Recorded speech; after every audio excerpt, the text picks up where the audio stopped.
Hello everybody, and welcome back to another live action video. Today I'm going to be playing around with my alpha radiation source. I'm going to talk about radiation shielding and different forms of radiation, because I made a video like this once before, and it was terrible, and I got rid of it because it was awful and not well done. Kind of like how this one also probably won't be, but whatever. This is also kind of related to the whole moon landing thing, but we'll get to that later, because I know you guys are getting tired of me harping on that non-stop. Anyways, this is a small 0.9 microcurie gram of americium in a aluminum pellet. The little shiny thing there, that's the americium. Americium is a very strong alpha emitter, which means it produces a lot of alpha radiation. And to prove that it's real, I have my Geiger counter here. I can do this. This camera's pretty good, but this tripod isn't. So I turn on the speaker, and then I turn this on, and that's just background radiation it's detecting. It's nothing serious. Anyways, now for the fun, I'm going to put on a leather glove, because I always put on leather gloves when I'm handling this, just because alpha particles are not very penetrative. Anyways, check this out. Yeah, it's quite active. It actually overloads it when I get too close. And it's still... it'll come back down here in a second. Or I can just do this. Oh, then there we go. Anyways. Now, what an alpha particle is I'll turn that off for now. What an alpha particle is basically a helium nuclei without an electron, or without two electrons. It's 2 protons, 2 neutrons, and yeah, it's produced through, well, alpha decay. This americium produces both alpha and beta particles. A beta particle is a high energy electron, or positron actually, so it can be both matter and antimatter. Now that's significant for one reason.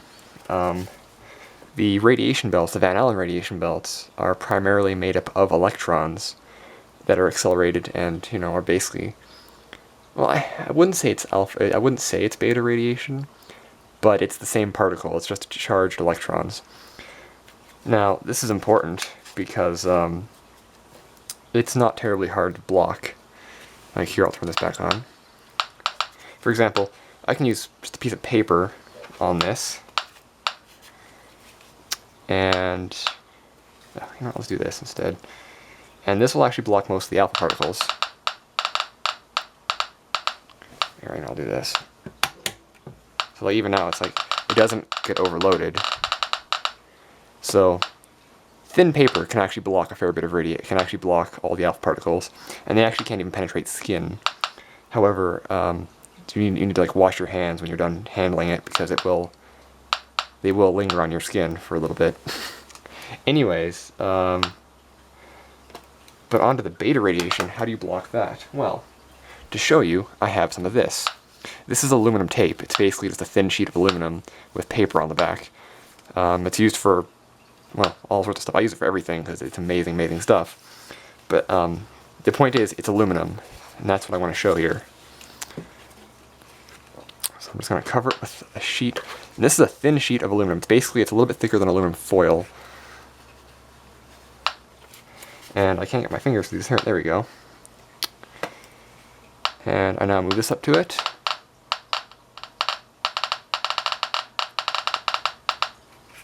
But without the screen, it goes off the rocker. So you can see the vast majority of the beta radiation is actually shielded by this thin piece of aluminum. Now, bear with me here, because this is also important. What do you think the outer shell of most spacecraft are made of? I'll give you a hint. Exactly, aluminum. Yes, they actually suffered more radiation exposure from cosmic rays than they did the radiation belts. Actually, a fun fact about that, the radiation belts are divided up usually into 2, sometimes 3, and sometimes 1, but mostly 2. An inner belt and an outer belt. And the flight path... Shut up. the flight path of the Apollo spacecraft took them.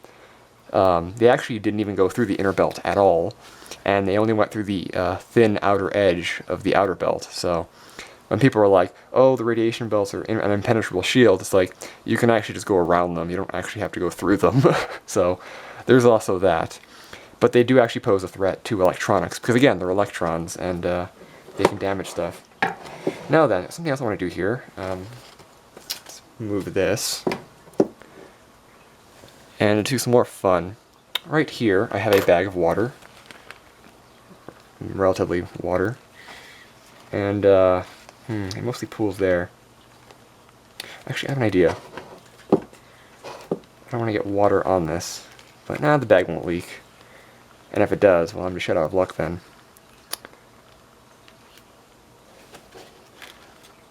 Just get... There we go. So now there's just some water over top of the detector. Now this is also important, because water also blocks a fair bit of that. Look at that, it's like right up to it, and it's not doing nearly as much as it was last time. In fact, I can turn this back. I can turn the sensitivity up, and just then, only then, on the second lowest setting, does it really pick up. So water is also a very good shield of particle radiation. It's also actually very good for cosmic radiation. Now this is important. I've been saying that a lot because on the space station, quiet you, a lot of their water stores are actually in bags that they just keep around the crew compartments, and this helps, shield out a lot of the radiation. And on missions to Mars or whatever, they're thinking about doing the same kind of setup where you have the water in bags and stuff, that just kind of have them stored around where the crew sleep and hang out for most of the day to help block a lot of that nasty radiation. Because the cosmic radiation, they come from supernovae out in the galaxy, and they're dreadful. But there is more stuff that can be done to help out. This is a Pvc glove, for example. I use these for handling very, very caustic things, because I used to play with very, very caustic things. Because, I'm cool like that, so I'm just going to slide this into the glove. So there's a thin layer of PVC over top of it. Turn that on. And then we put this over top of it. This is actually a little bit less efficient at blocking it than the water or the aluminum. But PVCs are actually very good against cosmic radiation. And they're thinking of using various honeycomb kind of sandwich layers using PVCs and other such materials to block a lot of these dreadful particles, because it's just very, very bad. I love my Geiger counter, by the way. It's amazing. But yes, so what else do I have here? I think I pretty much showed everything that I wanted to talk about. Everything from aluminum to water and PVCs, and basically how these associate to spacecraft design. Now, like the biggest thing with electrons, like the beta particles coming off this, is that again they interact with circuitry and can cause shorts. And the more complex your circuitry boards, the more likely they are to be affected by electrons and such particles. So the radiation belts actually pose more of a threat to unmanned satellites than they do to people. Granted, you don't want to hang out in them. If you were to sit in a spaceship in the exact center of the thickest part of the belt and stay there for weeks and weeks and weeks, that's probably not going to be good for your health, and your radiation exposure will probably actually peak out faster than you would if you weren't around them. However, again, the vast majority of the particles in the radiation belts are electrons, and I know these aren't accelerated by magnetic fields, but you can actually experiment with those too. In fact, ooh, that's not good. That's not very good. That's not good at all. I'll move that away from the detector. Get back here. Oh, I just aim it down. You know what? Yes, I'll be right back. Now then, these are some other fun things. These two, right here, are magnetrons. These are actually used in microwaves to generate microwave radiation. This is the full kit and caboodle and setup that I never use. Here's just the tube itself. It's been removed from the housing. And yeah, this generates electromagnetic radiation in the wavelengths needed to cook food. And they're a lot of fun. This is a vacuum tube, yeah, I guess it is a vacuum tube. Popular amongst all sorts of things. However, these also generate X-ray radiation, so you can have fun with these too if you power them up. I haven't in a very long time because I don't have these stuff needed to, but that's not the important part. Actually, I don't want to break up with it over here.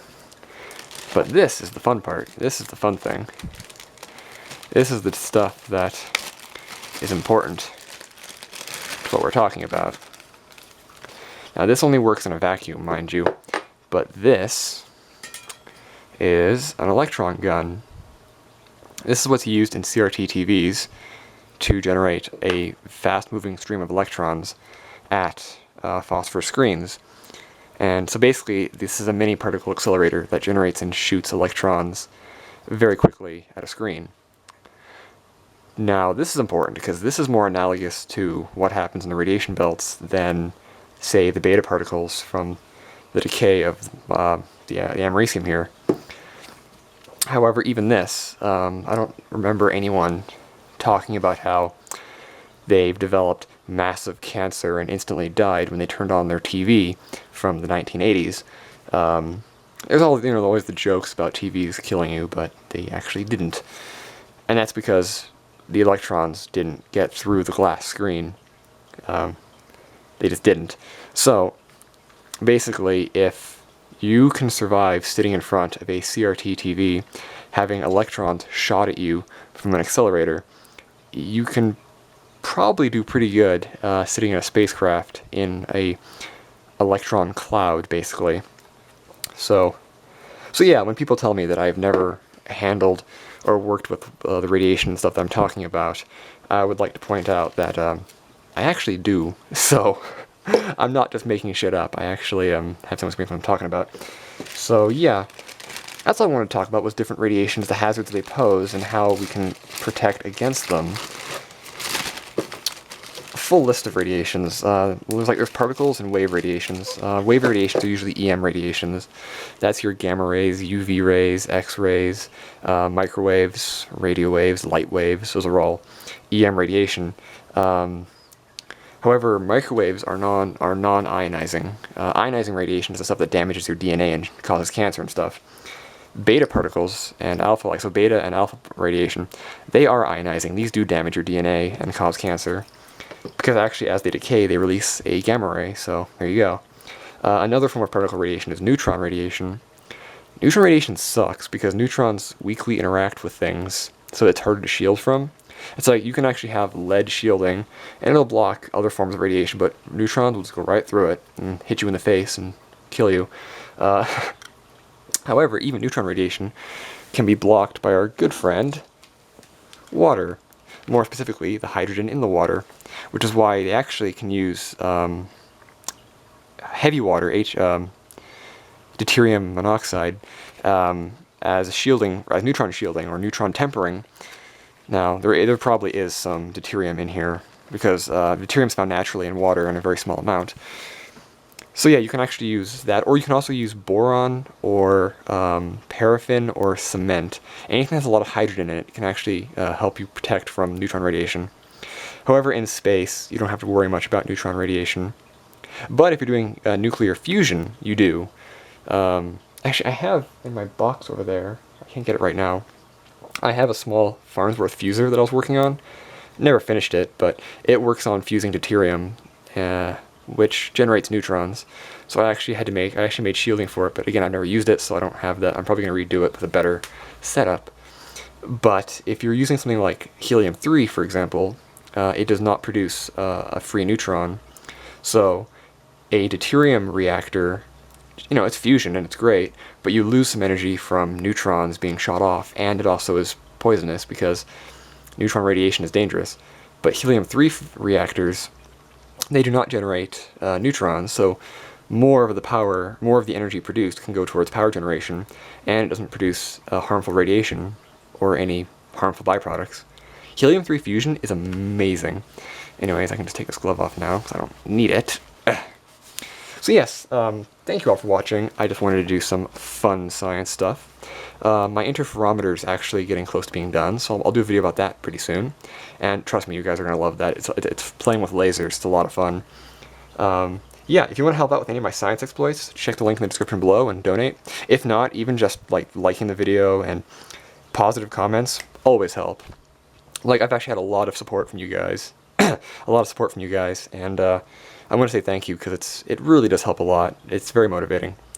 So yeah, thank you all for watching. I hope you enjoyed. I'll be back with more YouTube videos that are, pertaining to other things like space engine and whatnot in the future. For the time being, I have to go to bed because, well, actually I don't. It's only 1:30 in the morning, and this is when I work. Screw it. Anyways, thank you all for watching. I hope you enjoyed, and space.